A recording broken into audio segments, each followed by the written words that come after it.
Introducing YouTube memberships, a fun way to support the channel while getting some exclusive perks. Click the join button to become a member now and get benefits like badges next to your name on videos, behind-the-scenes photos, advantages during the live trivia game, discounts on merchandise, private one-on-one video chats, the ability to request future video topics, and exclusive 8 to 10 minute videos on the history of the NFL. And now, on with our feature presentation. November 13th, 2023. It's week 10 of the NFL season, and we wrap up this week of the year with a Monday Night Football battle in the AFC between the Buffalo Bills and the Denver Broncos. To say that this is a big game on national television for the main subject of our story, the Bills, would be putting it lightly. You cannot afford to lose this game. You just cannot afford to lose it. It's been a disappointing season for the Bills, as I'm not sure through 9 games how many people have them pegged as a 5-4 team. And a loss drops them to 500 with a brutal stretch of games coming up against teams like the Eagles, Chiefs, Cowboys, and Dolphins, just to name a few. They have no room for error in the ultra-competitive AFC if they lose this game. So they need to snap this slump of theirs against the Broncos team that's actually playing a heck of a lot better as of late. What we got was one of the better primetime games of the season, and a competitive back-and-forth affair, even if it was pretty sloppy. However, by this point in the contest, the Bills find themselves up by 1 point after taking their first lead of the day on a touchdown just 90 seconds before. They lead at 22-21. If you get a stop here, you win the game.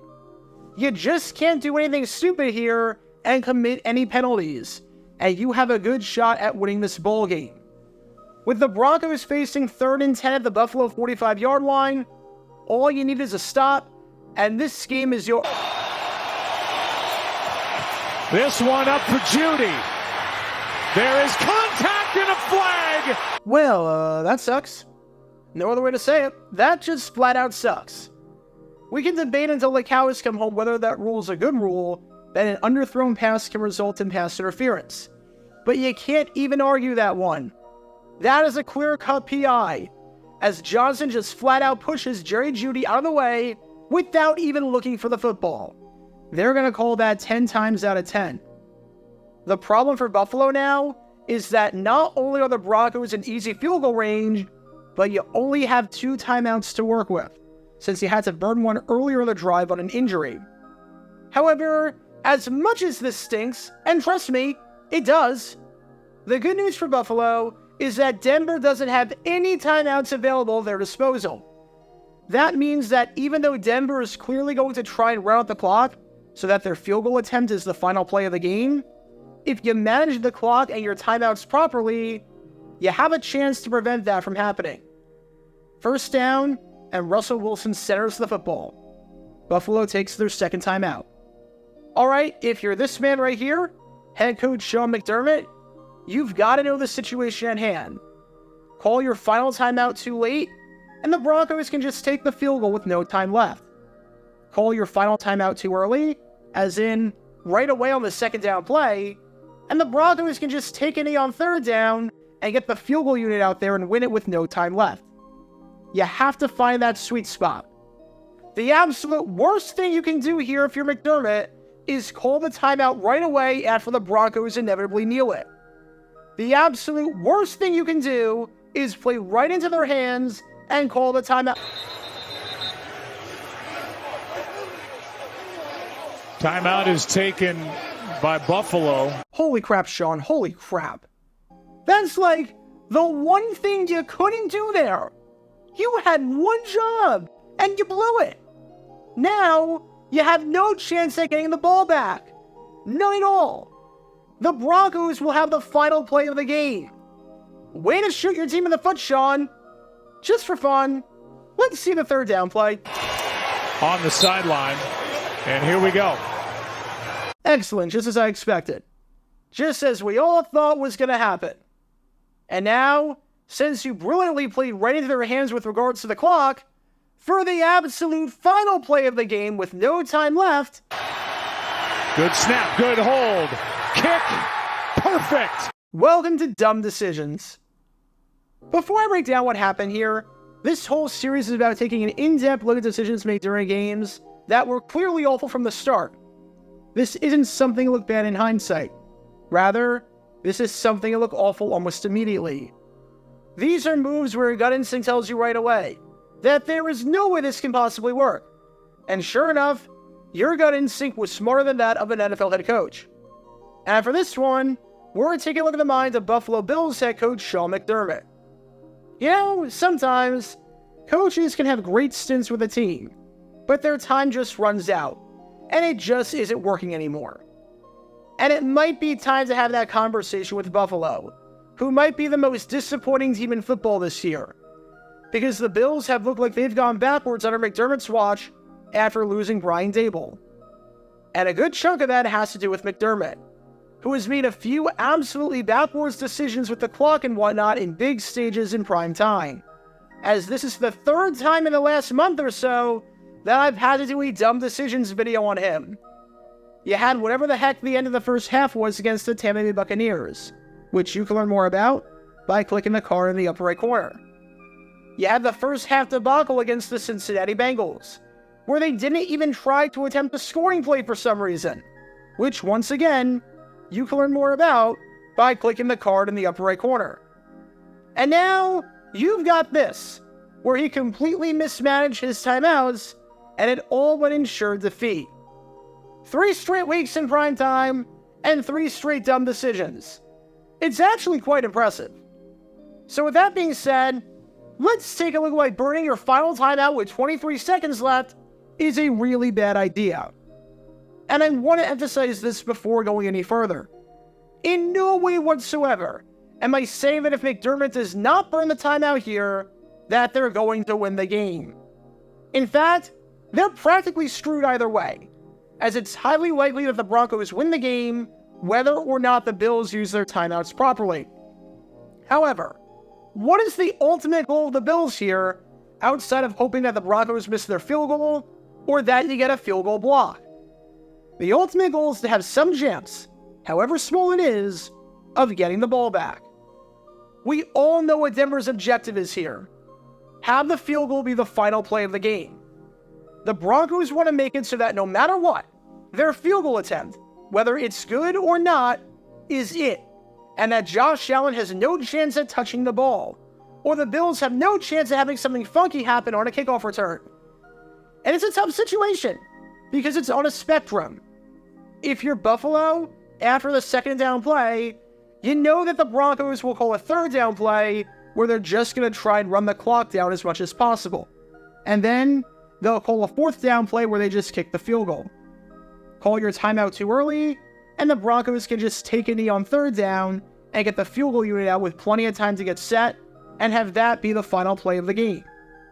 Call the timeout too late, and the Broncos can get set with a stop clock and kick the field goal. It's like Goldilocks. You've got to call a timeout in the perfect spot. So let's think about this. Let's say you call the timeout with 14 seconds left. This means that the Broncos have 3rd and 13 with 14 seconds on the clock. If the Broncos take a knee, they've got to rush the field goal unit out onto the field, and probably won't have enough time to get set and get everything going. Which means that the Broncos, on 3rd and 13, likely call a passing play where they just have Russell Wilson chuck the ball out of bounds. Have everyone run deep down the field, have Russ just chuck it out the back of the end zone or something, and kill some time. But by doing that, you're only killing about 6 seconds. The Broncos are now kicking the field goal with 8 seconds on the clock. And I can promise you, a 40-yard field goal attempt or something along those lines is not taking 8 seconds. It just isn't.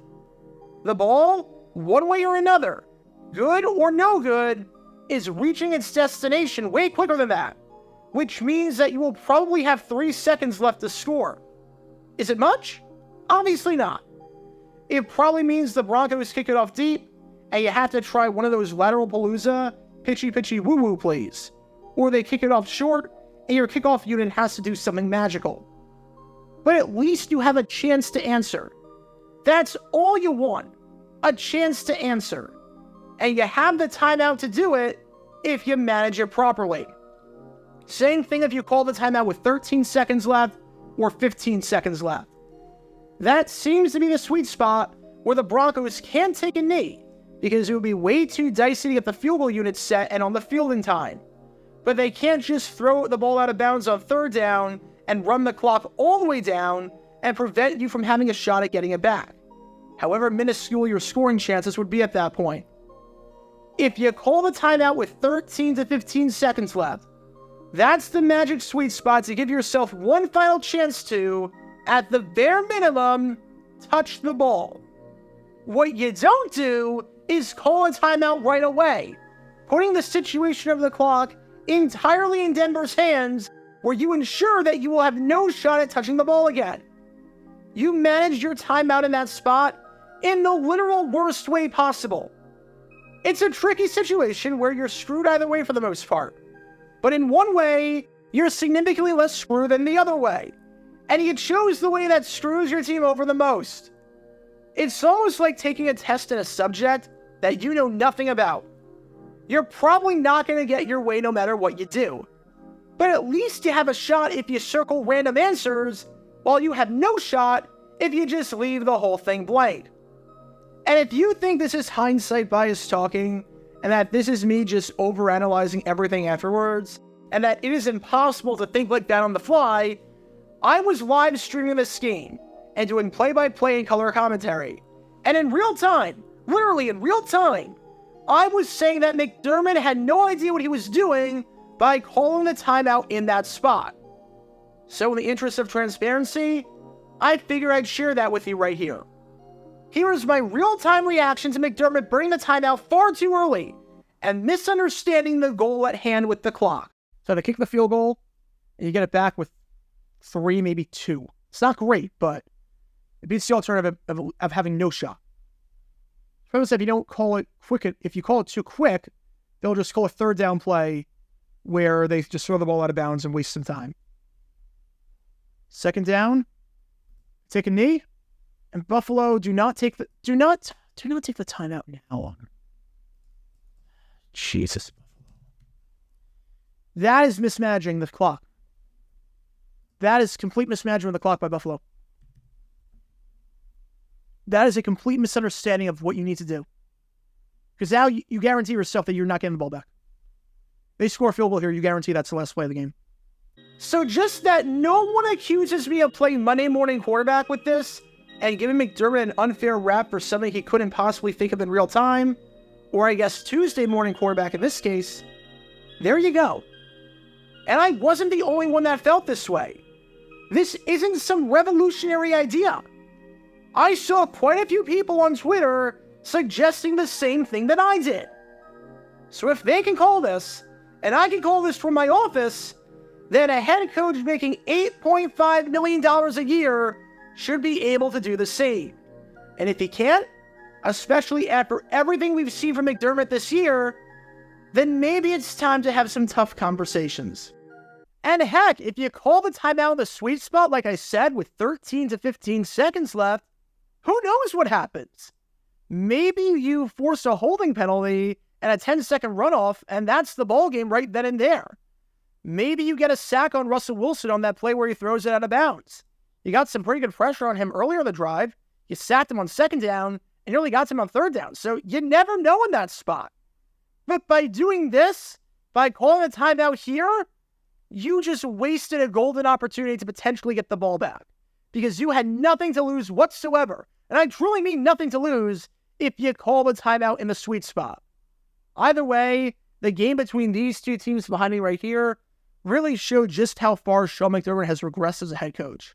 Because it has not been good this year on the slightest bit. And he has had no idea in recent games how to manage the clock or how to manage the game at hand. Because he truly had nothing to lose. He either would have made life difficult for Denver in one way or another, or got the ball back if he just called the timeouts properly. So what do we learn from all of this? If the opposition is trying to prevent you from getting the ball back, and you have a chance through your timeout management to stop that from happening, then use your timeout at the right spot. If you have two options, and one option gives you, at the bare minimum, a chance to get the ball back and make something happen, and the other option makes it so that this will be impossible, then for the love of God, take the first option. Take the freaking first option. Timeouts are things you use strategically. You don't just call them at random points throughout the game willy-nilly. And if you are a coach that does that, then you should stop doing that for obvious reasons. As Michael Jordan would say, stop that. Get some help. And if you call a timeout in a way that plays perfectly into the hands of the opposition, then maybe, just maybe, that timeout was taken at the wrong time. If you don't have a basic understanding of how the clock works and how timeout management works, then maybe it's time to reevaluate everything, including your job status. Because when all these elements are in play, you can't exactly be surprised when this play backfires. Talk about a dumb decision. Get your official Jaguar Gator 9 merchandise by going to jj9shop.com, and be sure to like and subscribe, as it really helps the channel out a lot. Join me every Wednesday night where we'll play NFL Trivia for cash prizes at 9 p.m. Eastern over on Twitch. To learn more about the history of college football, subscribe to Jaguar Gator 8. To learn more about the history of Major League Baseball, subscribe to Jaguar Gator 7. Also, special thanks to all of our Patreon supporters for helping out the channel. Your support is greatly appreciated. See how you can become a patron and request future video topics in the description below.